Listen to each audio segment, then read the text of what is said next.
Here we are. Whoops, LinkedIn says you're not approved for LinkedIn Live. What? All right, well, we're not live on LinkedIn. So sad. I'll have to look into that. But I believe we are live on Facebook and YouTube. Let me try one more time here. No, I'm going to remove that real quick. Sorry about that. Hey. Down with LinkedIn. Yeah. Down with LinkedIn. Down. Burn them. Burn. So here we are now, December 14th, 2020, the best year ever, with Richard Symister live in Brooklyn. And I'm here in Southern California. I'm wearing my USC t-shirt. Nice sunny day out here. Camera's all backwards, so I got to keep messing that up. But we wanted to talk about the physical therapist PT perspective of post-COVID physical performance. Richard, tell us a little bit about yourself real quick. Hey, what's up? What's up, Bo? Physical therapist, strength coach in Fort Greene, Brooklyn. My audience targets, people I work with, are just people who move, people who love moving, tennis, running, weekend warriors. My specialty is knees, shoulders, spine. Love what I do. I've been doing it for 23 years, and I'm focusing now on pelvic floor issues and running, screenings, running treatments. What else do you want to know? My favorite color, I like earthy colors. I like long walks on the beach at night. I like old movies, and I'm a loner. Hey, loner, you don't want to hang with me. No. Yeah. I've known Richard since about 2003 or 2002. I forgot which summer exactly it was that we met. I was but a young undergrad student interning at Park Slope Physical Therapy, where Richard happened to work. And we've kept in touch ever since, possibly over some kind of friendship of obscure movie references, which we will try to minimize today and stay on topic here. So I cannot promise. yeah, I would. Don't change for us, man. Don't change for us. So what we want to talk about a little bit, again, we are middle of December 2020. Vaccines are starting to emerge, come on out. Most people have been locked down since March on some level. There's been opening lockdowns closing, back and forth. Obviously, we're in a third wave, fourth wave, whatever they're calling it now. We are live, but this will be obviously living forever on the internet. So what we want to talk about, though, and reach folks with the message that, and I've been getting a lot of this, I believe Richard has, which is why we talked about this concept of people wanting to get back into fitness. Again, having been locked down, you know, there's the COVID-19 pounds, not just COVID-19, the virus itself. So people who are losing access to gyms, that's a whole nother conversation. If you don't have access to gyms, again, one-on-one situation like what Richard has in Brooklyn might be ideal, where you can go in. He has a great studio right there in Fort Greene on the same block as the high school I went to, Brooklyn Tech. Shout out. I should have worn my Brooklyn Tech shirt. But yeah, that might be something you need to look into if you're interested. I do a lot of virtual coaching. So depending on the equipment you have, we can customize a program. But again, that's the concept we want to talk about of if you want to get back into health, fitness, wellness, whatever word we're using to define that, what advice are we giving as physical therapists? And why are we as physical therapists the best people to give that advice, Richard? Why? Because we deal with human movement, every aspect of life, movement, activity, mobility, eating, sleeping, throwing, spinning. There is some sort of physical movement, obviously, and we are experts at biomechanics and physical movement. Levers, gears, pistons. Yes, pistons. The Pistons of Detroit. No, no. That's our humor. Should I be wearing a mask for this? I'm not speaking the camera. Okay. No, I feel like you're making light of a serious situation, Richard, when you say that. Did you want to wear a mask? Does that make you feel better? I was not. I didn't want to pass along a computer virus, so I didn't know if I should be 6 feet from the camera. There's a small delay, by the way, so I may be speaking, but you don't hear me for about 3 seconds. Okay. Okay. It seems pretty on point. But so somebody comes to you right now, again, mid-December here, and they want to get into their New Year's resolutions. They want to lose 15 pounds. Um, what are we doing as physical therapists to help them properly get back into shape? Maybe they've heard of, they want to get a Peloton. They want to do virtual HIIT classes. What kind of conversations have you been having, Richard? And maybe we can take it from there and talk about some of these ideals. Well, I'm seeing that people now, and I suspect that people post-pandemic, they're out of shape, and I mean deconditioned, not just physically, but mentally. And there are two groups, just the people who have been stuck at home. They've been sitting, they're out of their routine, activity has been decreased, their schedules, their rituals are off, the nutrition's off, emotional stresses, emotional disorders. I've been talking to some counselors and psychiatrists of mine, and physical abuse, mental abuse, child abuse, alcohol abuse, drug abuse, anxiety, stress, angst. It's all getting worse. And the second group are the COVID survivors, because they have a lot of residual aches, pains, respiratory issues, the weakness, deconditioned. So those are two groups that I think we really have to. They're going to be showing a lot of deficits, a lot of going into this new life, this new realm post pandemic. And you have a pitcher. Hey, coach, I haven't pitched for 6 months. Okay, we're going to put you in for 9 innings. Something pops in the ninth inning, they have to go see Dr. Nick or Dr. Hibbert. My diagnosis. And it's real life. A teacher, he or she been off out of the classroom for 6 months. They go back in the classroom, and this is a lot of work. Writing for hours upon end is a lot of work. Then they go to the gym, do presses, their shoulders hurt. They go back to the class, they start wearing themselves down. Even in something simple as pelvic health, there's something called nurses teacher syndrome, where he or she has to hold their pee for long periods of time because of limited breaks. And now, again, we're off our schedule, we're off our routines, we're at home. We can pee whenever we want. And now they have to go back into a situation where I can pee every 3 hours. And that can cause some, urinary issues, some pelvic health issues. So what I see is, because of these mental, physical issues, we are in the perfect. This is our opportunity. It's our responsibility. There's a need, and there's an opportunity for us to join the team for post-pandemic health and wellness. And I think after someone checks the vitals, blood pressure, heart rate, their blood work, they really should get some sort of head to toe. And you talk about this all the time, a checklist, a 21 point.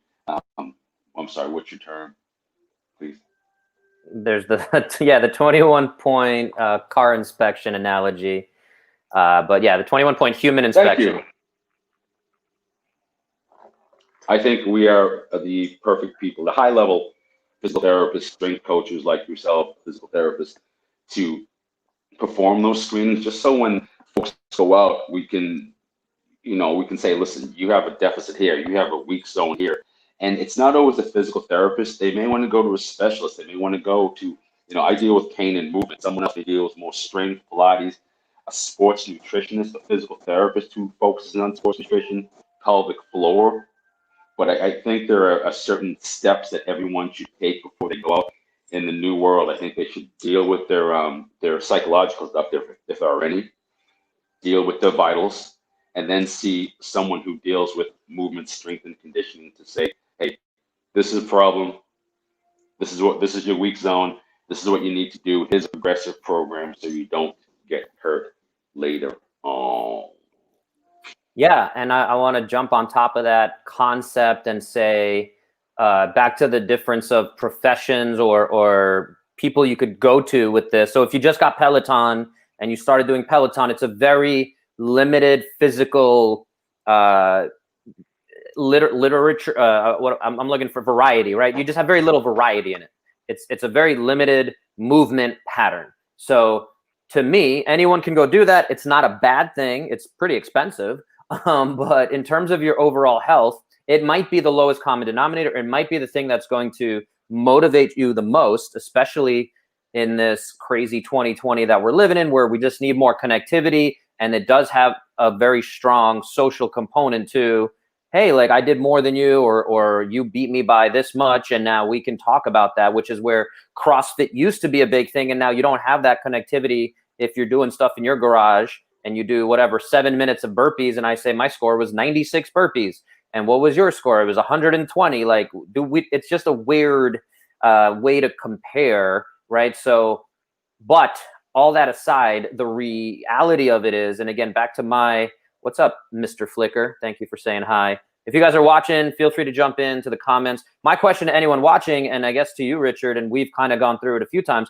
is jumping over to this. How many of you have gone through a head-to-toe screen, whether it's annual, whether it's ever, by a trained professional, whether it's by a personal trainer, by a physical therapist, the same way that you're supposed to go to the dentist twice a year to get your teeth checked up, or you go to your primary care physician, PCP, to get your vital signs, blood pressure, cholesterol, all that checked out. So how often do you go do that, Richard? How many times have you gone to a full head-to-toe screen? When's the last time I saw you? In 7 months person. ago, 8 months ago. In person. We moved out here about 1.5 years ago, so it would have been a little bit before that, but we definitely did some version of that. Yeah. And I want to jump on what you said about the Peloton. Mm-hmm. Or having one device that all these folks are buying. Peloton stock is doing really well right now. But, you know, if we want to talk about tight hips, hip tendonitis, bursitis, tight abdominals, tight rectus, because folks just doing the only Peloton, you're right. Variety is the spice of life and mobility. So I just want to, you know, check.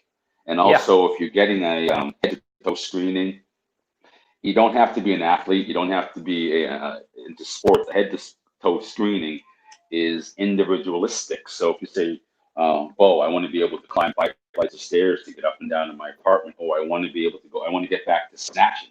I want to get, you know, I like to do swings. I like to play tennis, I like to climb. So Bo, as the high-level therapist and coach, would be able to look at you, listen to your goals, short-term and long-term. Say, okay, I know what I need to look at during the screen. I'm going from general to specific. So just want to throw that in. Also, done. So yeah, that's basically the basis of my business, and this is what I've been driving forward toward my entire career, I think, as a physical therapist since I got my doctorate in 2008. Of I want to help people build to their retirement, to their, you know, people ask me why I work out so hard. I post videos of me working out. It's because I want 90-year-old Bo to be able to run around. I'm lifting for my joint health. I'm lifting for the ability to do things, to avoid surgery, to be able to feel physical freedom and be able to do that. So my brand that I, you know, connected with me finally after a lot of years of trying to come up with a good brand name is Fit Care. So if you care about your fitness, right, that is going to drive you away from the healthcare system and be an alternative to just managing symptoms. So that's where we talk about assessing your fitness. Richard, you and I have done a few podcasts and episodes where we try to define fitness a little bit more. We don't have to go too in depth on that now, but I'll say my real quick definition that I'm sticking with here is it's a broad definition that includes how much work can you do over a broad time domains and modal domains. So, you know, how far can you run in 12 minutes? That's called the Cooper test. How quickly does your heart rate recover on that? These are vital signs just as much, if not more so than, you know, sitting there, okay, take my blood pressure. Okay, it's 140 over 90. That's not great. Maybe we need to do something, you know, but it's taking a screenshot versus adding in, you know, again, 21 points of Richard, here's your entire report card, right? We don't just look at your grade on math and then ignore, you know, science and English and history, right? We need to look at the entire student. We need to look at the entire human, right? So I don't know how you feel about that, or you know, or what you want to share on that concept. I think once you present that program and you let people know what your goals are, they should also. I talked about being having any sort of emotional dysfunctions. I think dysfunctions when you go and you're getting ready to get into a program or something new with Bo, you should do your own self-assessment. Just look at yourself and what are my limitations? Bo is going to help me with this, but also what are my short-term and long-term goals? Because anyone can jump into a program and any trainer will say, we're going to do this program, some cookie cutter program, but you're not going to do that. But we, coming out of COVID, should say, this is what I want to do. These are my weaknesses. Bo, can you should all work as a team, and it should be a collaborative effort towards the client's short-term and long-term goals based upon your human assessment, your pinpoint assessment. Absolutely. And then I will bring up my 5 pillars that, again, this is the time where if we have a little bit of time, if we're going to dive into some deeper physical goals as the new year comes around, what happens every New Year's resolutions. Now is the time to get these assessments, right? My analogy that I use here is you're going to drive from New York City to Los Angeles, right? There's many ways to do it, but what's the number one thing you would probably should and want to do before you start that drive is go get your car checked out, make sure your wheels are aligned, make sure your tire pressure is good, make sure your oil has been changed. You don't want to break down somewhere in wherever you're going, Tennessee, nothing wrong with Tennessee or Texas, but wherever you're going along the way, you just don't want to end up increasing your likelihood of breaking down and then needing to call AAA or a car mechanic or local garage. Why not, while you're in New York, before you start that drive, get your entire car checked out, set yourself up the best way possible to go on this journey. So that's the analogy of getting your physical body checked out. And the problem is there's so many different people talking. There's personal trainers. And again, what do I see with most personal trainers? You go to Equinox, they use the functional movement screen, which is a seven movements, and they grade it. And they use that as their score for movement and to really categorize your movement. It has a lot of deficits. So, there's, and you talk to almost any professional who understands these screens, and they're going to point out, there's no load, there's no volume, there's, limitations in the movements. There's benefit. And again, I would take some benefit out of all 7 of those screens, but I think there's a much bigger picture. There's no one size fits all little mini thing. It's about having this conversation. And I started talking about my 5 pillars. I'm going to come back to that, but I don't know how you feel about the FMS. I know you use it as well, but where does it fit into your big picture? The FMS itself? Yeah. I use it as a general guideline. I think it's nice. It was initially used to have a standardized system for large groups. That's why it was created. So again, I'm not screening large groups, so I can use it, but I add my own little nuances, my own little screening tips. I like it. I do like it. I think there are some small faults, but I do like it as a general screening. Just had this conversation with my friend Billy. He's who you may meet eventually. PT cyclist, works with kids in Colorado, and he's studying for the certification. And no disrespect to the FMS, I think they're great programs. FMS, the FCA, the CSFA, FMA, CFA. They're all wonderful. Soup. Excuse me? Alphabet soup. Alphabet soup. They're all good, but knowing other smart folks, I think you can devise your own screening processes, and also based upon your specific target audience, your clients, your client base. That's a vague answer. I love it. Right. I like them, but I wouldn't depend upon them solely. Right. And the research has the main selling point, and this is back when I was a student in the mid 2000s, 2005, 6, 7. That was when it was really emerging. It was being used with professional sport teams in the off season, trying to predict injuries, which is a great thing if you can do it. and be able to say, again, hey, we're going to play a season. Again, you know, any professional athlete is worth, most professional athletes are worth a couple $1 million. There's huge implications if that team wins versus if that team loses. So it'd be fantastic if we can take you through this 7-minute test and be able to say, hey, you scored a 13 out of 21, and you now have, the research shows us that you have a 75% chance of being injured. I remember reading this and being like, this is the thing, I need this. However, the more research that has been done, unfortunately, it is not a very good predictive tool, the FMS specifically, of injury. And again, there's a bunch of different ways. The research is all over the place. So who's doing the research? You know, you can find research studies to kind of prove every which thing. But I bring that up to say, again, it comes down to, you know, Richard and I specifically work one-on-one with clients. And if I'm sitting down, if I'm working with Richard, I'm going to say, what are your goals? What are your physical needs, right? Richard's a physical therapist. He needs to be physically able to work on people. It's a pretty physically demanding job doing body work. You know, if he's seeing 8 patients a day, that might be a total of 15 minutes of physical, actual working on them, body work. Let's average it out, right? So that's whatever it is, an hour and a half, 90 minutes of work. So that's his physical demand. On top of that, he has a dance practice, drumming practice. He has dogs, he's got a wife, a lot of physical demands. So we have to be able to look at that and say, again, how much physical capacity do you need, as well as, you know, in the age that you are, where do you want to be 10 years from now, 20 years from now? So can we assess, to me, your work capacity? So something like the Cooper test, the 12 minutes, how much work can you do in 12 minutes? And we can vary up those types of work.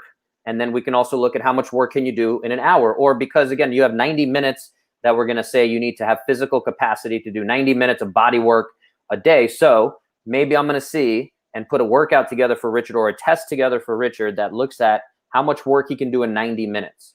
And if we have normative data of other athletes I've worked with or other people around his age and see how much work they can do, but also for him, let's say we did 90 minutes of work, we had a score, let's say, there's, you know, some rowing, some burpees, some weightlifting, whatever it is. And we did this test today, and Richard's score, and this is a basic CrossFit model, I would say, for anyone kind of following along and wants to understand this concept. But the score today is 600 reps of whatever all this work is in 90 minutes. If we determine, hey, like you're a little weak here, or you could have done better here, bottom line is 5 years from now, we now have that score, that vital sign, and we could say, you got 600 reps there. I want to redo this test in 5 years, and you should be able to get more reps. That's going to show me that you've increased your capacity to do work, which means to me, you're less likely to be disabled. You're less likely to fall down and not be able to get back up again.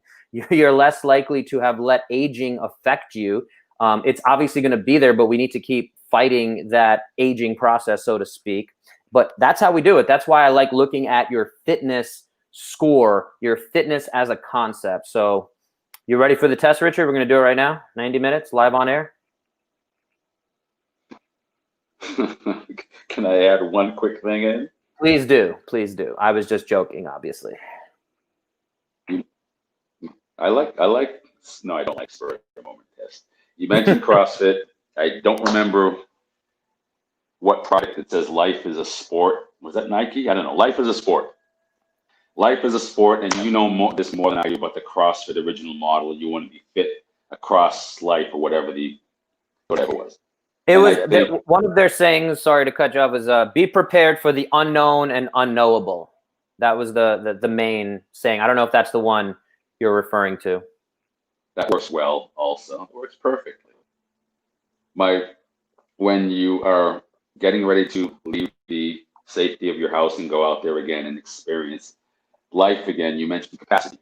You know, we always talk about the 7 fundamentals: squat, lunge, bend, twist, whatever. And you're going to be doing, if you had 7 fundamentals during your day, during your commute, during work, you're going to be doing more of those fundamentals than some others. So you mentioned capacity. So again, once you do your self-assessment. Once you go see Richard, Bo, Steve, you need to let that person know, I'm going to be doing a lot of walking. I'm going to be doing a lot of carrying. I'm an electrician. I'm doing a lot of climbing with poles.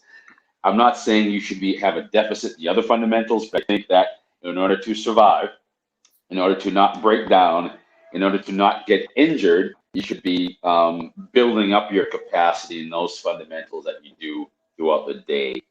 That's all. That's it. Yeah, Cheers. exactly.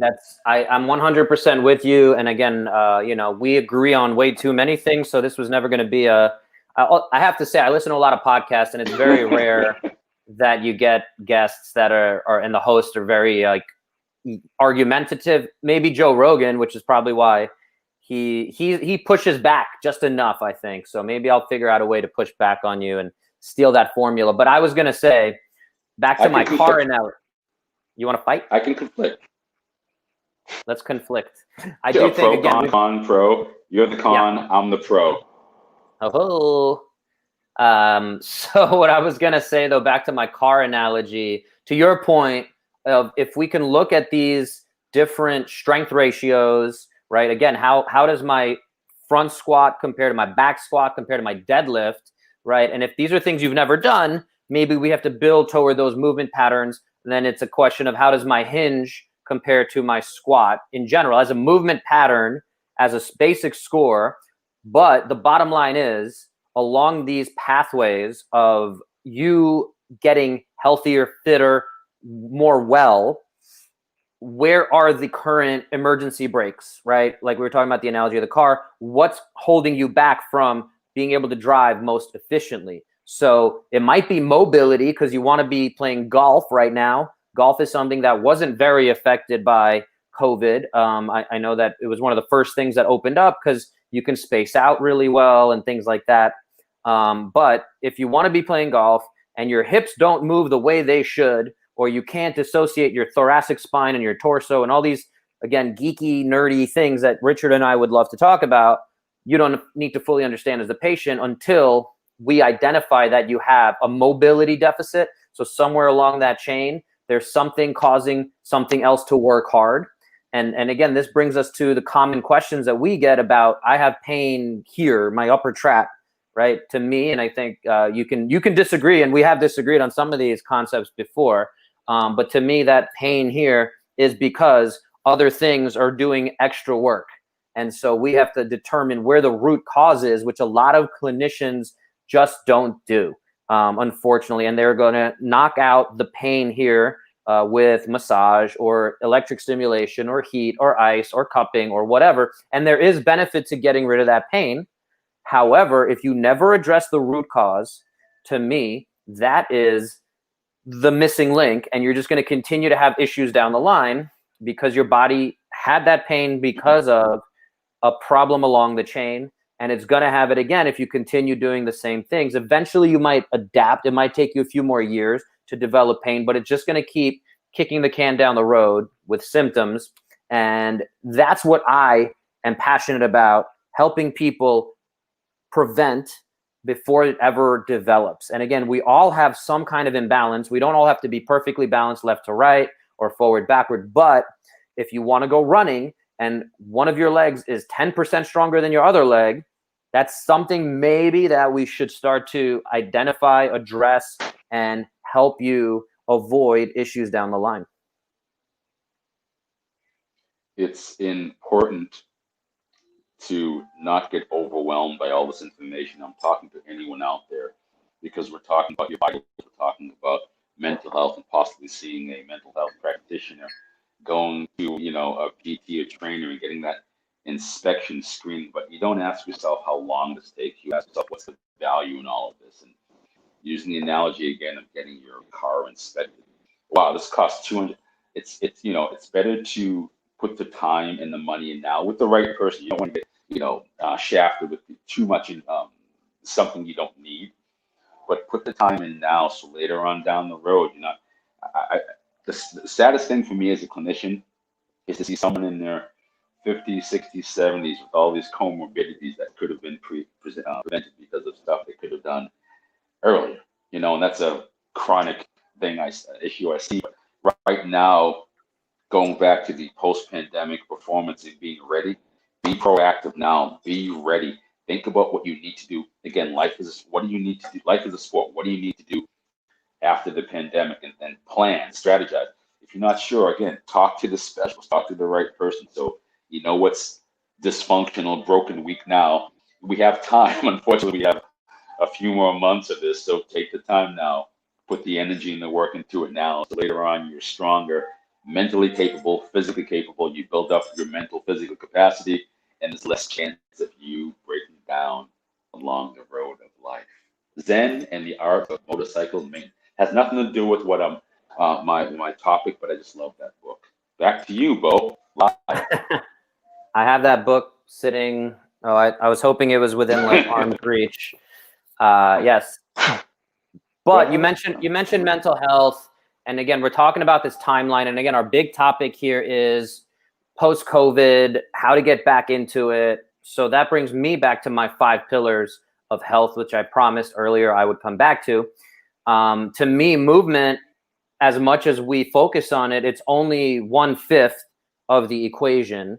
Obviously, there's a ton we can be doing in the movement realm to get better. And again, there's a lot there, right? The other analogy I use for movement is the equivalent to like understanding the English language, right? As we grow and go through school, you might be reading at a 6th grade level. So a lot of people I assess for their movement patterns, they might not know how to hinge very well. They might have an immature squat, as some people call it. I don't like using that terminology, but if your squat has some deficits going on, then we can say, again, you're at this level now, and we want to get you up to the analogy of English, the language. We want to get you to a point where you can be reciting Shakespearean, English, up on stage, have mastery of the language, have mastery of the movements, so that if I ask you to, and this is the concept of being prepared for the unknown and unknowable, is if I can balance on one leg, which I'm going to do now. I don't know if I can get my knee. Yeah, there's my knee. If I can balance on one leg, my leg is up here. And do Shakespeare. But if I have that ability to do different things and rotate different ways, if I have that, again, language, that skill, which movement is a skill. So if I have all that, it makes me more prepared for, if a car is kind of running and I need to get out of the way on the street, or my dog goes and does something crazy at the dog park, I can go get my dog. Whatever that demand of life is, we don't know. That's why it's unknown and unknowable, which is what it is. But back to the 5 pillars. So movement is just one of those 5. You mentioned kind of mental health, and so that's 40% of my 5. 2 of them are on the mental health side. So one of them is mindset, and that has to do with, are you, investigating your own thoughts? Where is your own mental health? Do you believe in whatever it is you want to do? So if you want to go and run 100K, which I just had a friend of mine tell me, why is that? Where are we? Like, is that something you believe in your head you can do? Or do I need to give you more confidence with going through an assessment and saying, you are good, my man. You have good balance left to right. Like I've worked with a lot of runners. Based on our assessment, you have very good balance. You should be able to run 100K, assuming a good solid progression of whatever it is, 10% increase of volume, blah, blah, blah. Fun times, all the sciencey stuff. But mindset being that second one that we're talking about here, the third. Did you have a thing? I think you were going to say a thing?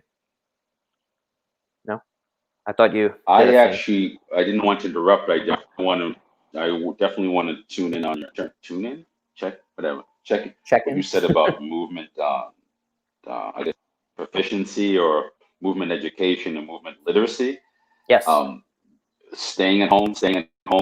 I'm a drummer, and if I don't practice for weeks or months, I lose my chops.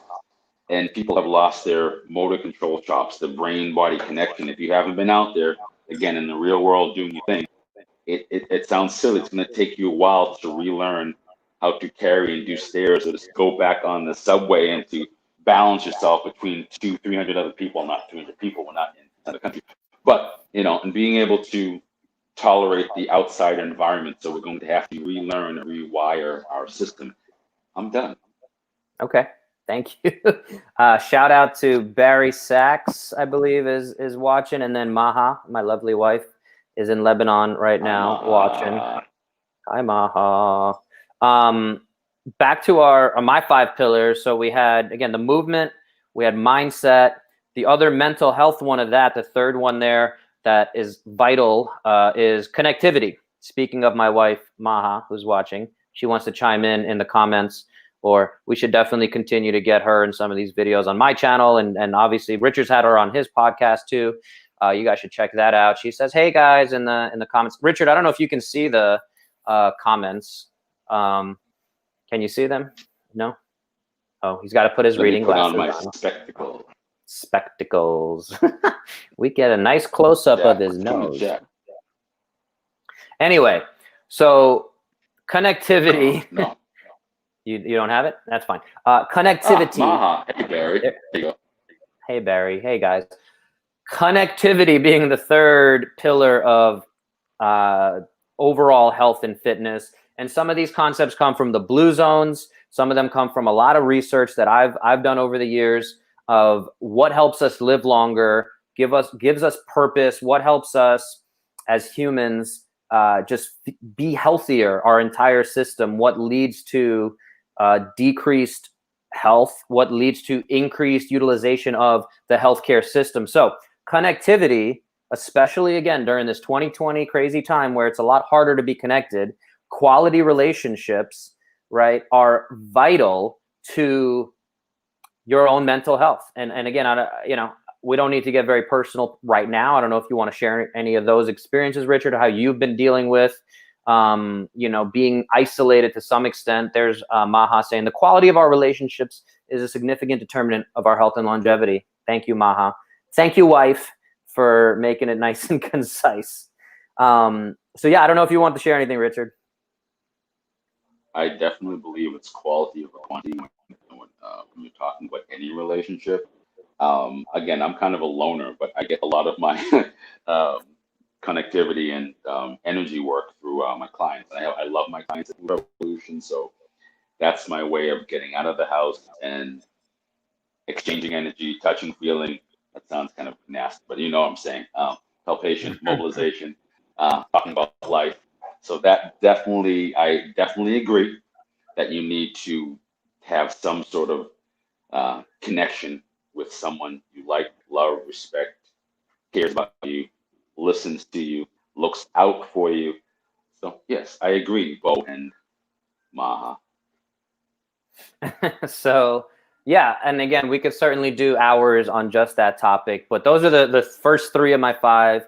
And then the last 2 for me are recovery, which again, assuming right now, if you have a Zoom lifestyle or you're doing Zoom work or you're working from home, recovery, you should be able to sleep better, theoretically. Recovery for me includes body work, foam rolling. Again, you might not be able to go see someone like Richard in person for various reasons, either, again, the fear of the transmission or just getting out of the house. It's a little tougher these days. So if you're not able to do that, there's many ways you can be recovering physically with lacrosse balls, cupping, foam rolling, all that stuff. I've had a bunch of people recently ask me with the holidays coming up about those like massage guns, a Theragun, Hypervolt. Again, I tell people, like there's better uses of your money. There's better uses of your time, similar to the Peloton.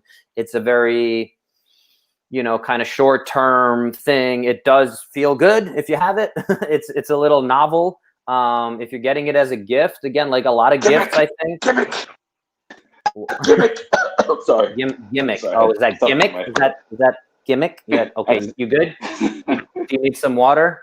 It is a lot of gimmick, and there's a lot of BS out there when it comes to that. And again, I would love to do a whole episode just pointing out and screenshotting some of the BS marketing that's out there, because we get targeted, I'm sure, more than a lot of others because of our search words and things like that.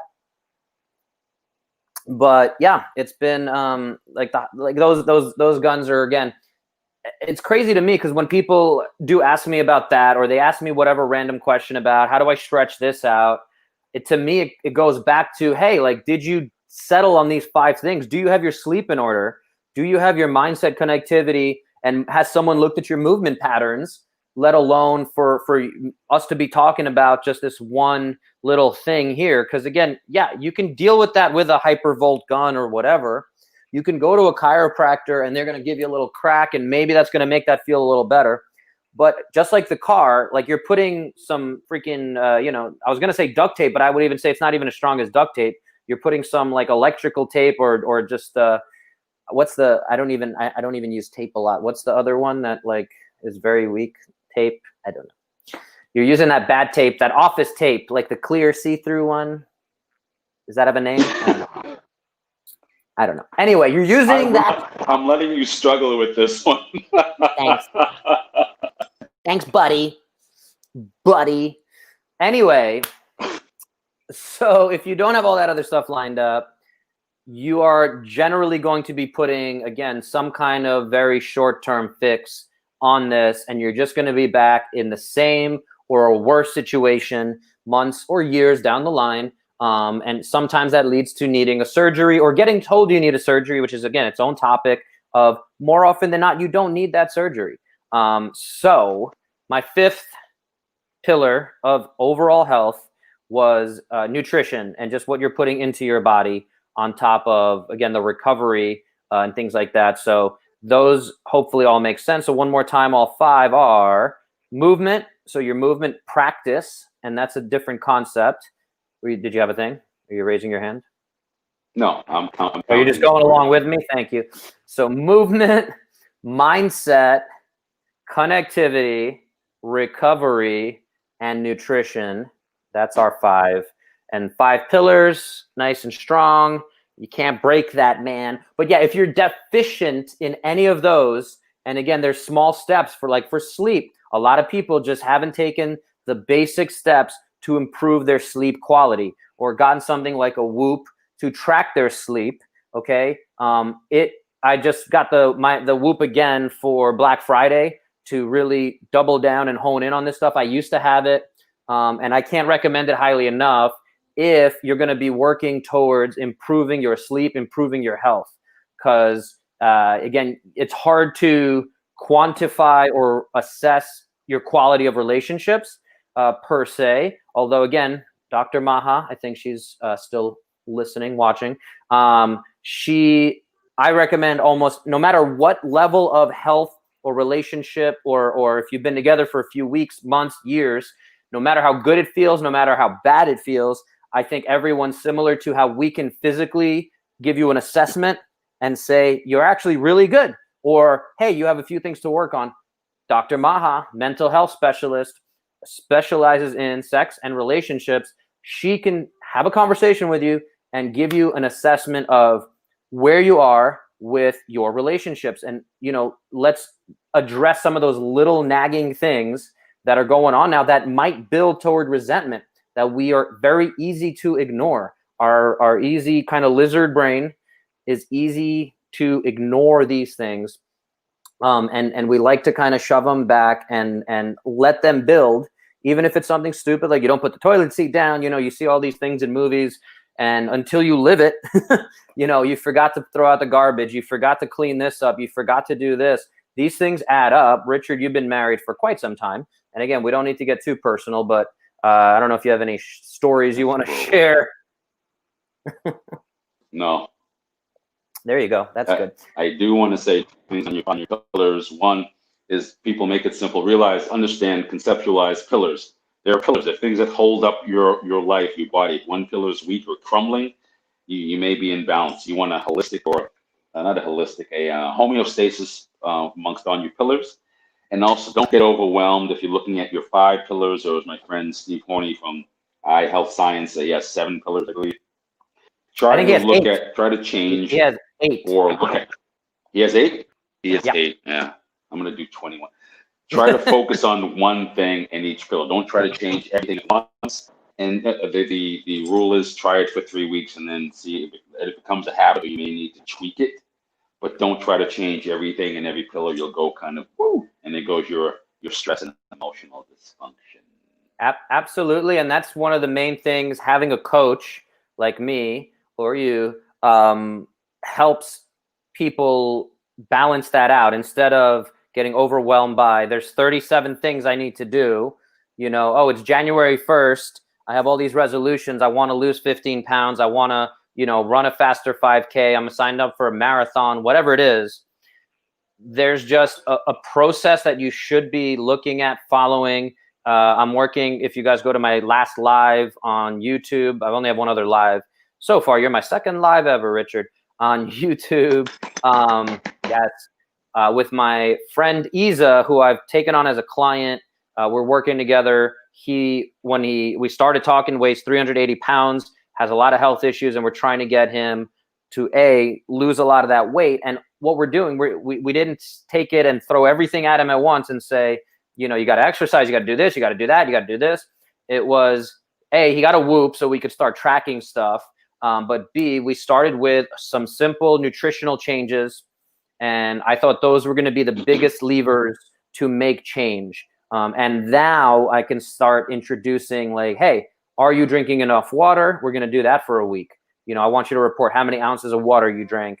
Can we change the physical environment in your bedroom to improve your sleep quality? And we can track that. And then, like you said, see if some of those are habits for sure, whether it's going to sleep at a certain time, taking a certain supplement to help you sleep.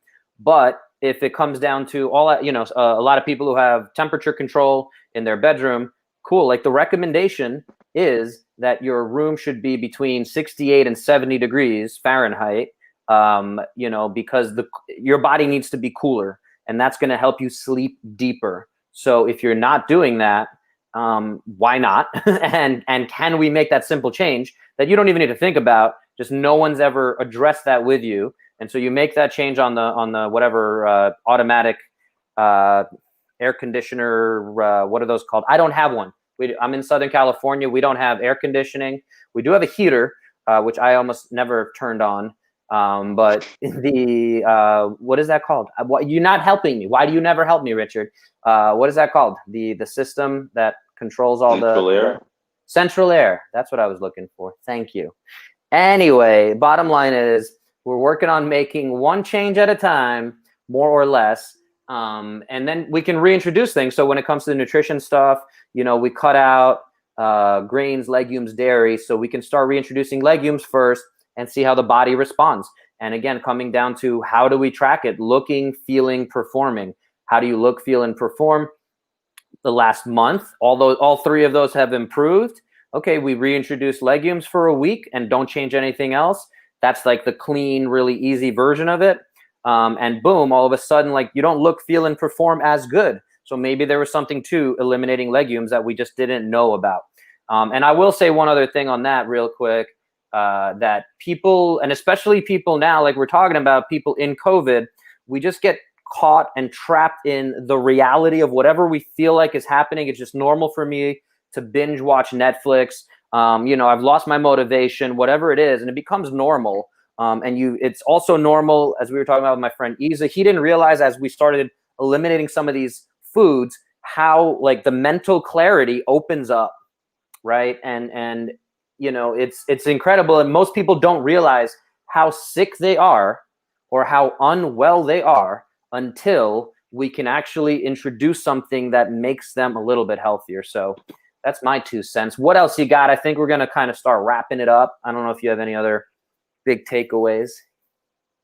No, I'm a living example of changing my diet. And as you said 8 years ago, I never forgot, it's not what you eat, it's what you absorb. And because I mentioned blood work earlier, I received some deep blood work, and I found out I wasn't taking in this, I wasn't absorbing this, I had this. Simple changes for 3 weeks, and it's turned into 3 months because I felt so good. Definitely mental clarity, rest, moods. So that's why I mentioned before you go out there in the real world or take on a new or get back to your old activity, see what's going on internally, get that blood work done. But no, I'm good. All right. So yeah, again, guys, I mean, the whole theme here is, post-COVID, getting back into physical fitness. generally a doctor of physical therapy or someone who's been practicing physical therapy for 23 years, someone who specializes in this, who's worked with hundreds, if not thousands of athletes, and not just athletes, but humans. And again, that was also one of the terminology things is every human is an athlete to some capacity, whether their demand or their sport is going up and down 5 flights of stairs, carrying groceries, being able to pick up their dog, whatever it is. We want to keep building resilient humans, people who can be prepared for whatever physical demands are getting thrown at them. We want to be able to, again, help avoid you in the healthcare system, right? This was, again, my whole thing. Richard stayed a little bit more in the traditional, like, okay, you have an injury, I'm going to help you. I certainly was working with Richard back when I was in New York and doing that same concept, but I also grew this passion, and I'm veering off much more into virtual assessments, as well as helping people avoid and selling them on investing in building your physical resilience, your physical fitness to be less likely to have to go see Richard. So I'm trying to put Richard out of business is what I'm saying. Oh, man. Okay. Oh, okay. Then it's on. It's on. Yes. I don't think I have a new slogan. What is it? A new tagline. I work with everyone from circus geeks to Navy SEALs. It just came to me. That's special. Richard has always been a special one. So did you want to throw a random movie line at us, or Good Morning Vietnam, or what do you got? I would, but I'm really hungry, so I'm about to have some liver with some fava beans and a fine Chianti. All right. But Clary. no movie line. All right. Okay, none. Okay, good. I'm glad. All right. We can wrap it up here. I appreciate your time, dude. Always a pleasure chatting. I think we covered some. Yeah, I think we covered some fun, important topics that I think keep coming back to in our conversations of defining fitness, getting people to hopefully understand the importance of getting these annual checkups for your body. Again, especially if you want to get back to golf or get back to losing weight or running or whatever physical thing you want to do, being a circus geek or Navy SEAL, there's different physical demands to that. So there's ways we can assess that. Was that a grenade? Was that what that was? I don't know what that was. That was biting the head off of a chicken. That's what circus geeks would do. They'd be in a hole. You throw a chicken down. They'd bite the head off chicken. Okay. Not familiar. I thought maybe Ozzy Osbourne eating a bat. I don't know. All right. So on that note, guys, I'm going to encourage you to get 1% better every day. Go Trojans. While I'm down here, they had a very good win football team this week.